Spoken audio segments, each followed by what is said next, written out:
Bom, então hoje nós vamos falar sobre corrosão sob tensão, certo? Então ele é um tipo de corrosão específico, certo? Onde nós temos a combinação de fatores, certo? A gente abrevia ele como essa corrosão sob tensão como CST, certo? A gente pode separar a corrosão sob tensão em dois tipos de corrosão sob tensão do ponto de vista da tensão, certo? Então a gente pode separar como sendo devido a uma tensão estática, certo?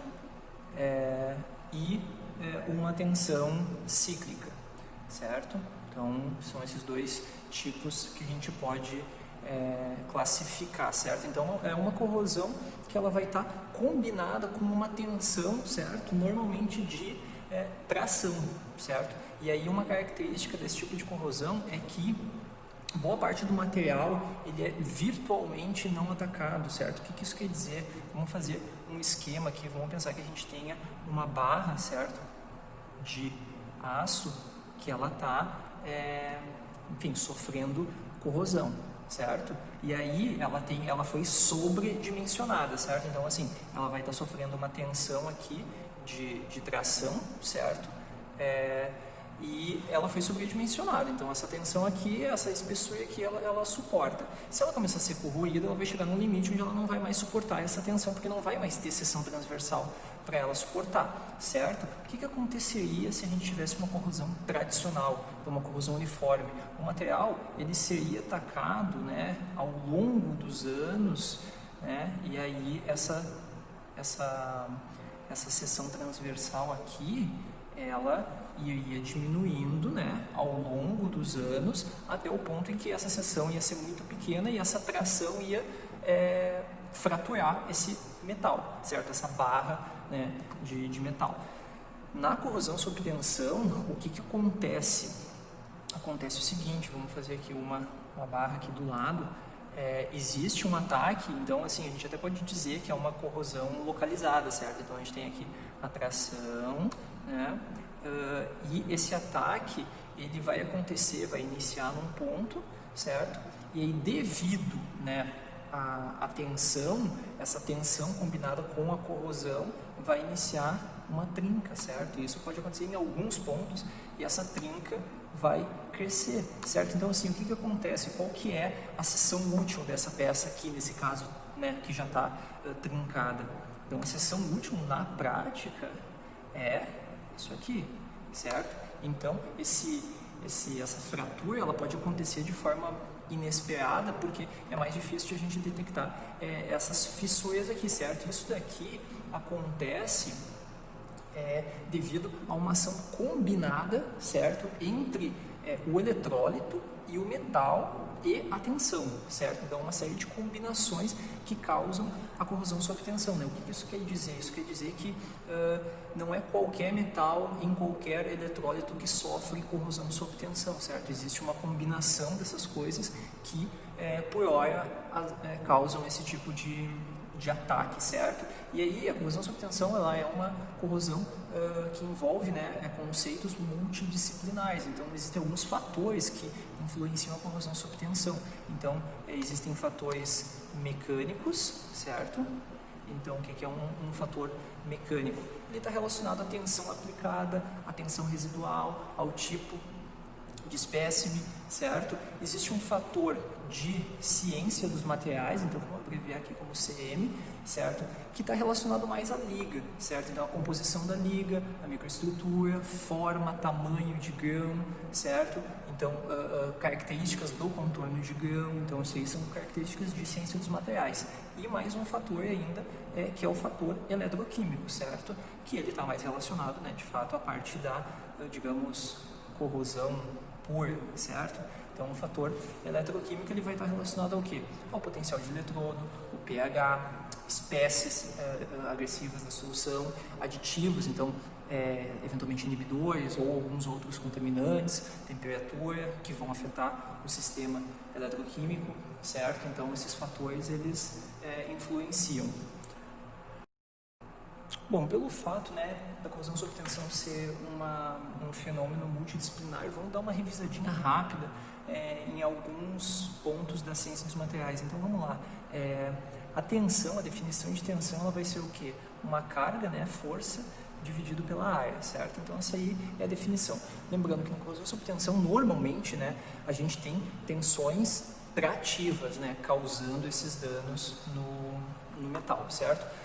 Definição de deformação, então, deformação vai ser igual à variação do comprimento, né, da peça dividido pelo comprimento inicial, certo? E aí a gente conhece lá no diagrama de tensão e deformação que existe, né, uma região onde a tensão ela é proporcional à deformação, certo?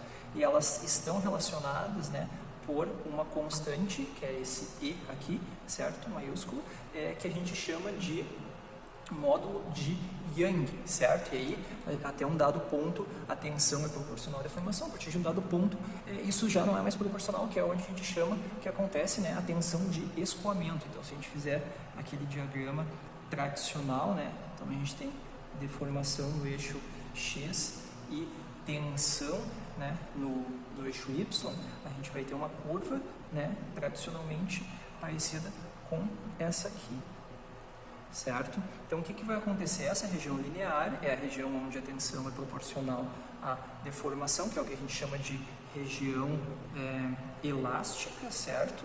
Então, elástica. A partir desse dado ponto aqui, a gente tem o que a gente chama, né, de tensão de escoamento. Então, tensão de escoamento. A gente ainda tem um outro ponto, né, importante, que seria esse ponto aqui, né, onde é a tensão máxima que o metal suporta, e a partir desse ponto aqui a gente chama que a amostra começou a empescoçar, ela começou a perder seção transversal, certo? E aí a gente tem um ponto final aqui, que é o ponto de ruptura, certo? Então isso aqui é uma curva de tensão de formação tradicional, né, sem o efeito de um eletrólito corroendo essa amostra, certo? O que acaba acontecendo é que muitas vezes, se a gente, por exemplo, tensionasse uma amostra, tá, no ar, sem sofrer corrosão, a uma tensão aqui, né, tensão 1 aqui, indicada, ela não romperia, certo? Mas com a corrosão sob tensão, uma amostra tensionada nessa tensão, é possível, né, de corroer, certo? Devido, né, à associação entre a tensão e a corrosão, a sensibilidade, né, a suscetibilidade que ela tem. Então, seguindo, né, quais são as principais características da corrosão sob tensão? A primeira delas, normalmente a tensão vai ser uma tensão de tração, certo? Essa tensão de tração ela pode ser gerada de forma artificial, então uma carga, né, tracionando a amostra, mas ela também pode ser inerente a processos que aquela estrutura sofreu, então usinagem, soldagem, tratamentos térmicos, conformações mecânicas, que por hora podem deixar tensões residuais trativas na superfície da amostra, certo? Ainda pode acontecer a seguinte situação, né? Então se a gente tiver uma superfície de uma amostra com uma fissura, né, e essa fissura corroer, os produtos de corrosão podem se acumular aqui, gerando tensões trativas, certo? Devido a esse acúmulo de produto de corrosão dentro de uma fissura muito estreita, certo? Então essa é a primeira característica, tensões de tração. A segunda característica é que normalmente os metais que são suscetíveis à corrosão sob tensão, eles têm boa resistência a corrosão geral, a corrosão uniforme, certo? Então, por exemplo, aços inoxidáveis, alumínio, cobre, certo? Então, raramente a gente tem metais que sofrem corrosão generalizada e sofrem corrosão sob tensão. Normalmente essas coisas não andam juntos. Normalmente o material ele tem boa resistência à corrosão geral, à corrosão uniforme, e ele é suscetível à corrosão sob tensão, com exceção de algumas situações. Por exemplo, os aços de baixa liga de alta resistência podem sofrer corrosão generalizada e, né, corrosão sob tensão. Então é um exemplo. Outra questão ambientes específicos causam corrosão sob tensão, certo? Então, ambientes específicos. Então, o que isso quer dizer? Por exemplo, o aço inoxidável, ele sofre corrosão sob tensão em cloreto em alta temperatura, certo? Mas íons NO3, certo? Já não causam corrosão sob tensão em aços inoxidáveis. Por exemplo, a amônia causa corrosão sob tensão em ligas, né, em latões. Então até tem uma história de uma guerra aí que o pessoal tinha os cartuchos das balas, eram de latão, e aí, em determinado momento, aconteceu que quando os soldados iam atirar esses cartuchos, né, com as armas, o cartucho estourava dentro da arma, e eles foram verificar que aqueles cartuchos estavam sendo guardados atrás de um estábulo, né, onde os cavalos dormiam, e aí, né, a urina, os dejeitos dos cavalos, tinha muita amônia, acabava causando corrosão sob tensão na parte inferior, né, então a cápsula da bala tinha esse formato e era feito por estampagem profunda, né? Então aqui era uma dobra. Nessa região aqui tinha tensão residual, certo? E aí trincava, né, nessa região aqui a cápsula e acabava que no momento que o soldado ia tirar, a cápsula estourava dentro da arma, né? E o soldado acabava até se machucando aí nessa situação. Outro detalhe, pequenas concentrações, certo? Pequenas concentrações são capazes já de causar a suscetibilidade por corrosão sob tensão, certo? Outro detalhe, existe um limite de tensão, certo? Abaixo do qual as ligas e os metais eles não sofrem a corrosão sob tensão, certo? Então existe um limite de tensão, certo? Ou um limite da intensidade de tensão, certo? Uma medida que ela leva em conta a geometria de um entalhe, né? De uma trinca pré-existente, certo? E mais um último detalhe ainda, normalmente as trincas por corrosão sob tensão, elas são frágeis, certo? Numa inspeção macroscópica, elas têm aspecto frágil, a gente pode evidenciar deformação plástica se a gente for analisar, né, com mais profundidade, usando grandes aumentos aí de um microscópio, certo? Bom, a gente pode separar os estágios da corrosão, da falha da corrosão sob tensão em dois estágios, certo? A iniciação, certo? E a propagação, tá? Então vamos falar inicialmente da iniciação, certo? Então a iniciação, como é que ela acontece? Bom, normalmente ela vai acontecer, mas não necessariamente, de uma forma, digamos, mais eletroquímica, certo? Então vamos pensar que a gente tem uma estrutura metálica aqui, certo? A gente tem um eletrólito agressivo aqui em cima, né? Isso daqui é uma camada de um filme passivo, né? Uma camada protetora. Acontece a quebra localizada, certo? Desse filme, devido ao quê? Devido ou a um estresse mecânico, certo? Então, danos mecânicos, uma pancada, ou devido a íons agressivos. Por exemplo, né, o íon cloreto, que é um cara que tem uma capacidade enorme de quebrar películas passivas. Então, esse cara aqui ele é capaz de entrar aqui, fragilizar esse filme passivo e iniciar um pitch de corrosão nessa região, certo? Iniciado esse pitch de corrosão, após essa quebra, né, dessa película passiva, a trinca ela vai começar a crescer a partir desse pitch, certo? Devido, né, a esse ponto mais frágil, digamos. Então a gente ainda tem aqui um fator, né, que ele é um concentrador de tensões. Então a gente tem uma tensão aqui, certo?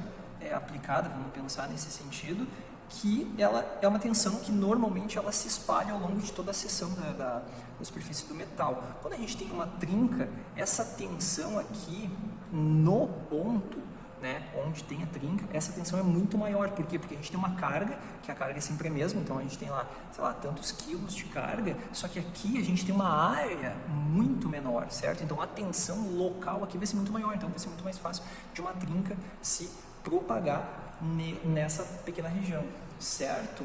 E aí, né, falando da propagação, a gente tem mais agora ainda um fator importante que, então eu já comentei que o pitch ele pode atuar como um concentrador de tensões, mas se a gente fizer uma ampliação, digamos, dessa trinca, vamos colocar ela numa escala maior, certo? Então a gente vai ter a trinca, certo? Nessa região, então aqui o metal, certo? E a trinca é essa região interna aqui, certo? Ele pode ser, essa trinca, né, esse pitch, ele pode ser uma fonte de íons hidrogênio. O que isso quer dizer? Quer dizer o seguinte, vamos pensar que isso aqui a gente está falando de cromo, certo? O cromo, ele está oxidando, certo? Formando cromo 3+, só que não está acontecendo apenas isso, certo? Então ele está perdendo aqui, no caso, 3 elétrons, certo? E esses 3 elétrons, eles estão sendo usados, esses 3 elétrons, eles estão sendo usados para produzir hidrogênio, certo? Então está acontecendo a hidrólise da água através dessa corrosão. O que eu quero dizer com isso? Se a gente escrever a reação que está acontecendo, a gente tem cromo 3+, certo?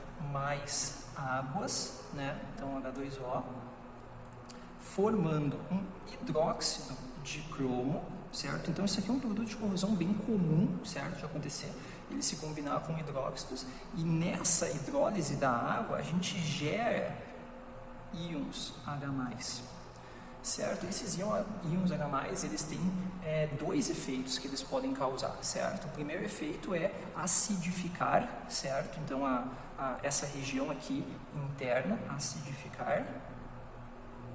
Então o pH vai baixar nessa região, e a gente tem mais uma situação que pode acontecer ainda, é que esse cara, ele pode difundir de forma atômica para dentro da estrutura do metal, certo? Causando o que a gente chama de fragilização por hidrogênio, certo? Então, que é uma outra reação que acontece com esse cara aqui, certo? Que é a reação seguinte: a gente tem um íon de hidrogênio recebendo um elétron, se transformando num átomo de hidrogênio absorvido, certo? Ele vai absorver na superfície do metal e pode difundir para dentro, fragilizando essa estrutura, certo? Ainda, essas falhas, esse começo de falha aqui, eles podem ainda acontecer em lugares específicos, certo? Algumas falhas na superfície, então um riscado, defeitos microestruturais, por exemplo, contornos de grão mais sensível, ou eventualmente essa trinca, esse entalhe pode ser causado por algum dano mecânico, certo? Alguma pancada.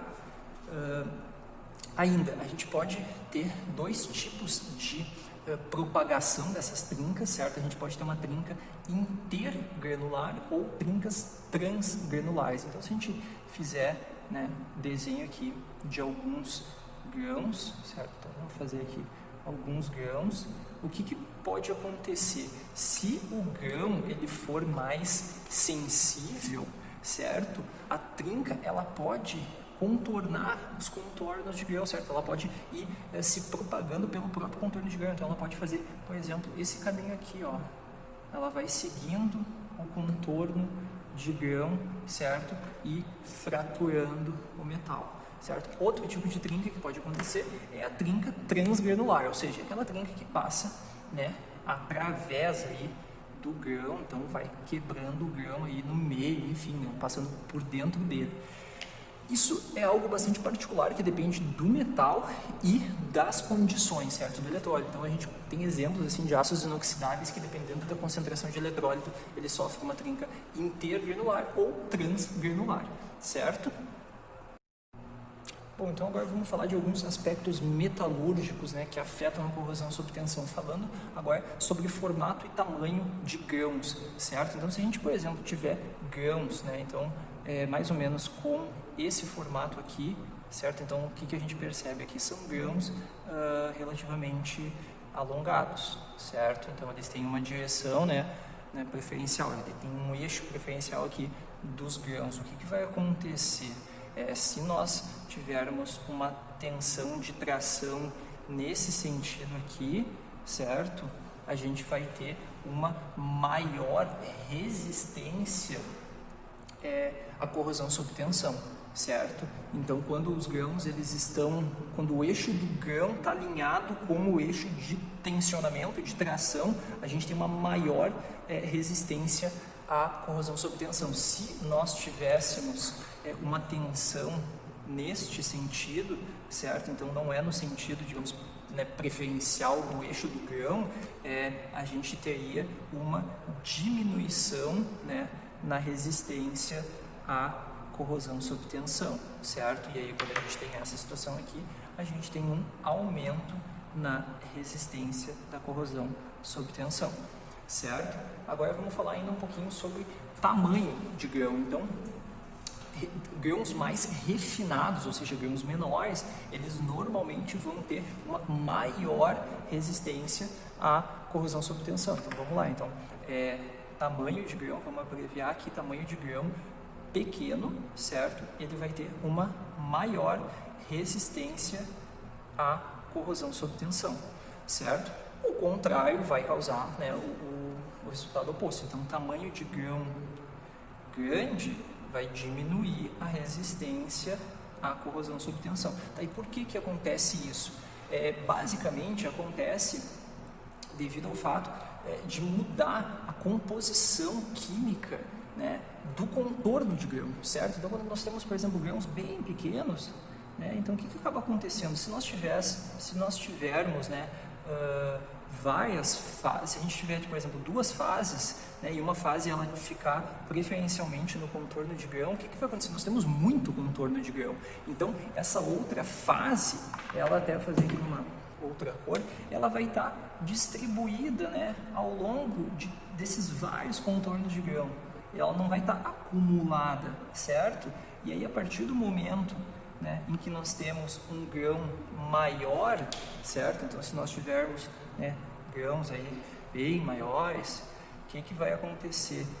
A gente tem menos contorno de grão disponível e essas outras fases, que são fases mais suscetíveis à corrosão sob tensão, elas ficam muito mais acumuladas nesse contorno de grão, certo? Então, acaba causando uma fragilidade maior na estrutura. Então, o tamanho de grão maior normalmente vai causar uma suscetibilidade maior na corrosão sob tensão, certo?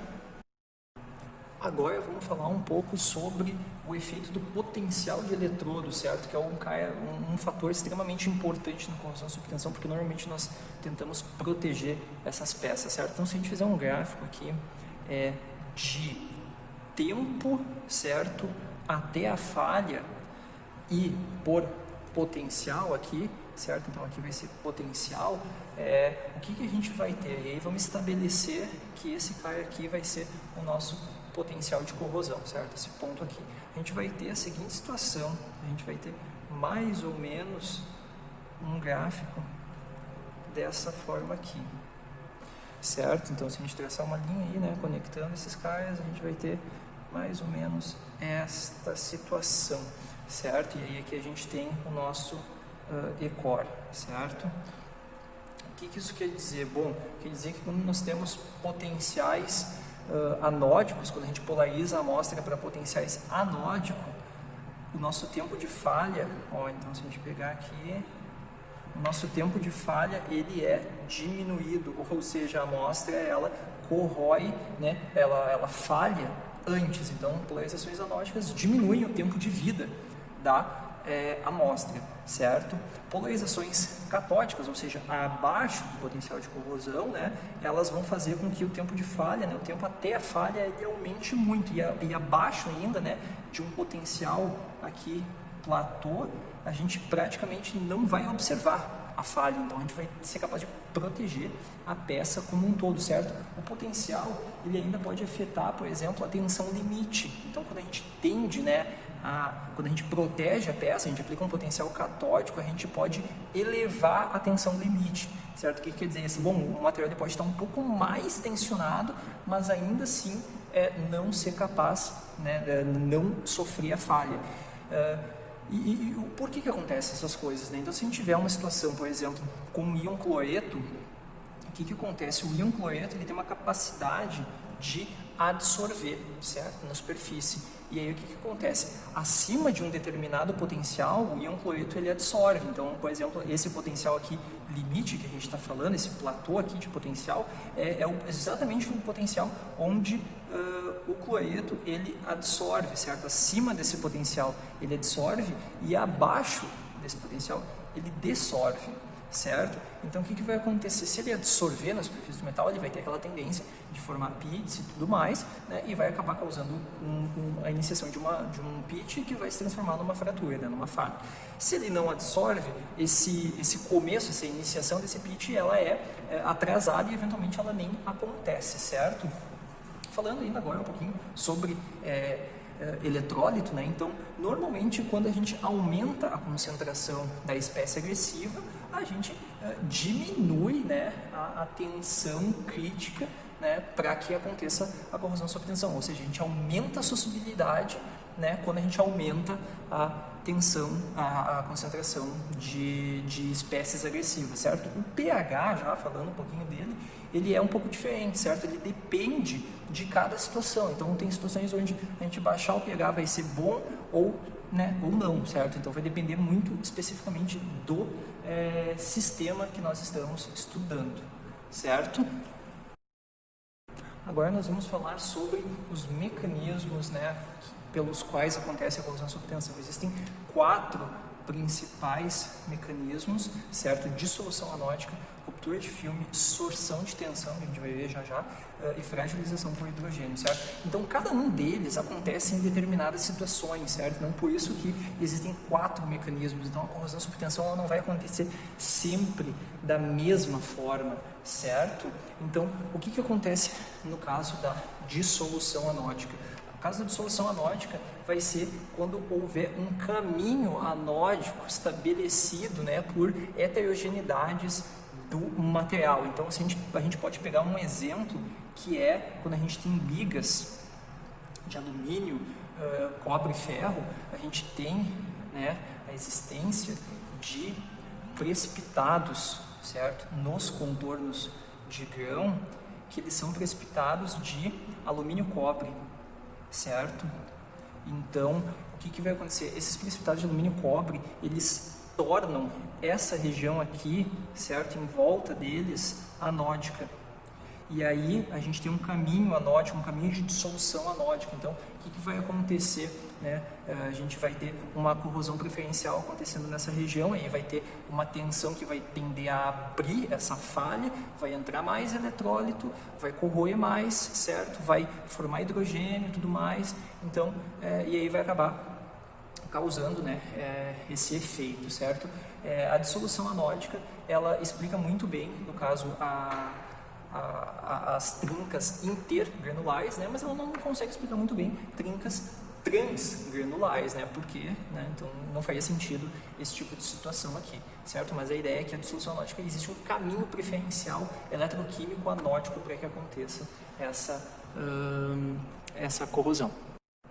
O mecanismo de ruptura do filme, ele prevê, ele estabelece que em alguma região mais sensível, por exemplo, um contorno de grão, o que acaba acontecendo? Se tiver um filme de óxido aqui, certo?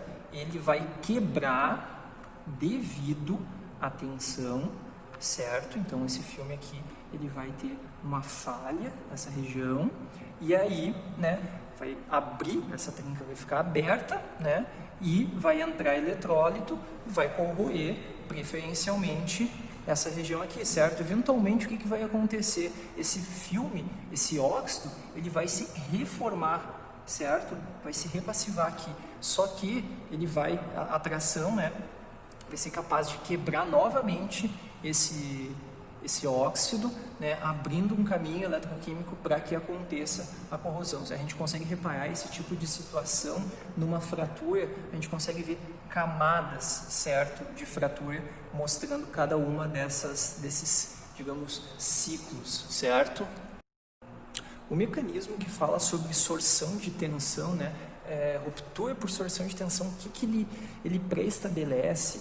O seguinte: se nós tivermos, né, um filme, a gente tem uma superfície metálica, certo, com um filme, se, dependendo, né, do íon que absorver em cima desse filme, essa dissorção, ela altera a energia superficial desse filme, certo? De modo que esse filme ele pode ficar mais frágil localmente, ou seja, nessa região, a tensão para romper esse filme, né, duro e frágil, ela é menor, certo? E aí, devido à absorção de íons, né, cloreto, por exemplo, essa tensão diminui, a tensão para quebrar o filme diminui, e aí acaba rompendo nessa região, certo? E aí, se a gente olhar lá para dentro da trinca, se a gente fizer um desenho dos átomos, certo? Dentro da trinca, o que nós vamos ter? A gente vai ter uma trinca mais ou menos dessa forma, certo? E aí a gente vai ter, por exemplo, um átomo aqui de cloreto, certo? Então nessa região aqui onde ele absorveu, por mais que tivesse algum filme fino, a tensão para romper esse filme aqui é menor, certo? E aí ele vai rompendo, né, e entrando, rompendo e entrando, rompendo e entrando. E por último, mas não menos importante, nós temos a fragilização por hidrogênio, certo? A fragilização por hidrogênio se refere à perda de dutilidade de um metal, né, causado pela entrada do hidrogênio na estrutura metálica dele, certo?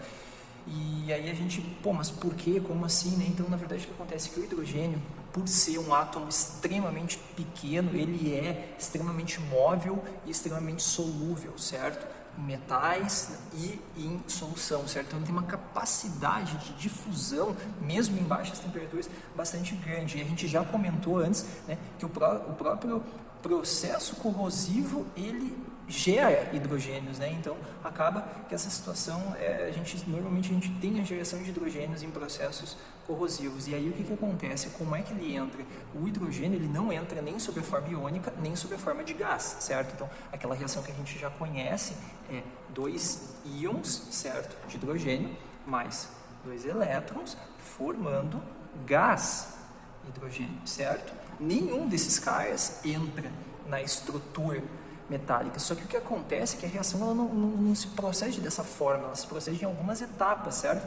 E aí, o que acontece? Uma dessas etapas é justamente essa combinação aqui, certo? Então, é 2 íons de hidrogênio mais 2 elétrons, formando 2 hidrogênios atômicos absorvidos, certo? Essa é uma etapa. Então, primeiro ele vai receber, cada um desses hidrogênios recebe um elétron, forma um átomo de hidrogênio, e aí depois eles recombinam e formam o gás hidrogênio. Só que nesse meio de tempo, esse cara aqui, ele é capaz, eventualmente, de difundir para dentro da estrutura metálica.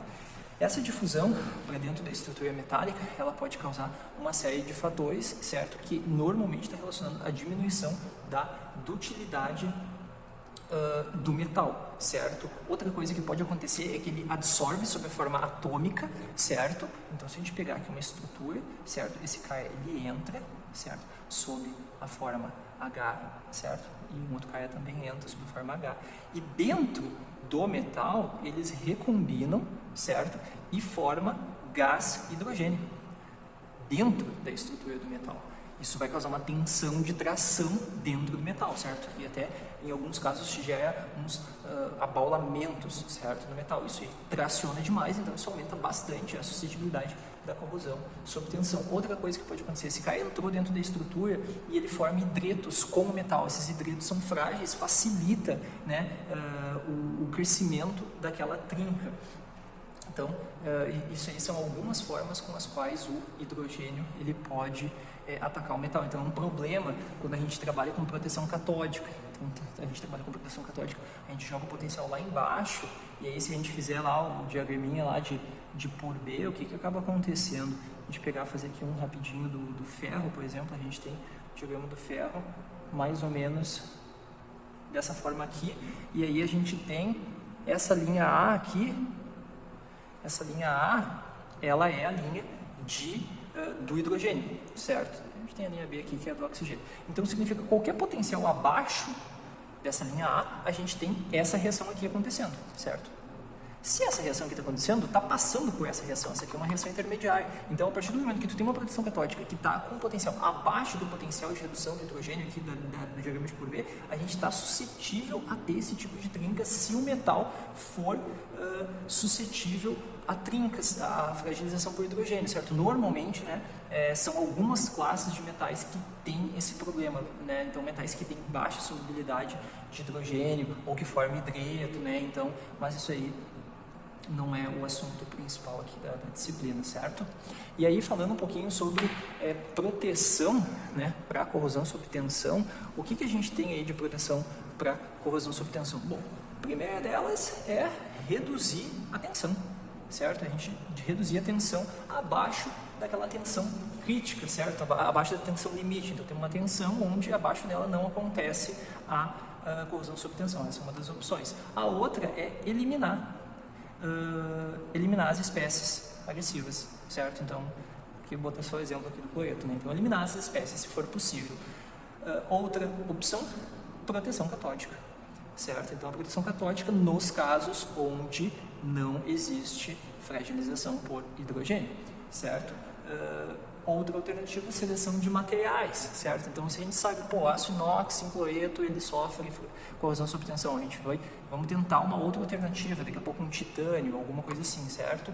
E aí a gente ainda tem uma outra alternativa que é o shot pinning, que é o que? Um bombardeamento com esferas, ou de metal, ou de vidro, ou de areia, que aplica, gera tensões compressivas na superfície do metal. Então, isso causa uma proteção em relação àquela tensão. Então, a tensão efetiva no metal, ela vai ser a tensão que a gente está aplicando, menos aquela tensão compressiva que já existe, certo? Apesar de que normalmente a gente não consegue medir ela, mas acaba diminuindo, então, a suscetibilidade para a corrosão sob tensão. E aí, agora, existe um outro tipo, de corrosão sob tensão, que a gente tinha comentado lá, isso aqui tudo foi corrosão sob tensão de tensões estáticas. A gente ainda tem a corrosão fadiga, certo? Então, a corrosão fadiga, que ela é relacionada, a tensões cíclicas, certo? Então, significa que a gente aplica uma tensão, libera, aplica uma tensão, libera. Então, esse é um tipo de corrosão que também pode acontecer. Como é que a gente mede fadiga e tal normalmente? Bom, normalmente a gente mede fadiga com uma curva SN, certo? Aqui a N seria o número de ciclos até a falha, certo? E aqui a gente teria a tensão, certo? A tensão máxima daquele ciclo, no caso. Então, normalmente a gente tem metais, alguns metais, eles têm esse comportamento aqui, certo? Significa o quê? Se eu aplicar essa tensão aqui, ele vai aguentar essa quantidade aqui de ciclos. Basicamente é isso, certo? Então a gente repara que a gente tem aqui uma assíntota, certo? Horizontal. Significa o quê? Se eu aplicar uma tensão abaixo dessa tensão aqui, ele não vai sofrer falha por fadiga, falando puramente de fadiga, certo? Qual que é o efeito que um ambiente agressivo, um ambiente corrosivo, um eletrólito, corrosivo, ele causa? Ele diminui esse limite de fadiga, ele joga lá para baixo o limite de fadiga. A gente vai ter uma curva agora com este formato aqui, certo? Esse limite de fadiga, ele praticamente desaparece, certo? Porque a gente vai ter uma combinação, certo? Agora, entre o ataque corrosivo e uma tração, cíclica. O que acaba acontecendo na corrosão, na fadiga normal, a frequência, ou seja, o quão rápido essa tensão é aplicada e liberada, isso não influencia na fadiga tradicional. Agora, na corrosão fadiga influencia. Por que influencia? Bom, vamos exemplificar. Vamos pensar que a gente já tenha uma trinca iniciada, tá? E esse cara está sofrendo tração aqui. O que acontece? Se for uma frequência muito baixa, significa que a gente vai tracionar, vai ficar um tempão com ele tracionado para depois liberar. Quando a gente fica um tempão com ele liberado, tracionado, o que acontece? A gente abre essa trinca, certo? Quando a gente abre essa trinca, o eletrólito entra e causa a corrosão, certo? E aumenta o tamanho dessa trinca. Então, se a gente faz isso de forma muito rápida, eventualmente o eletrólito ele não tem nem tempo de acessar aquela nova região, aquela nova parte trincada, certo? Então, normalmente, frequências baixas, elas causam bastante dano, em metais e tal que estão sob corrosão fadiga, certo? Então isso aí é uma diferença bastante grande, em relação à fadiga tradicional para corrosão fadiga.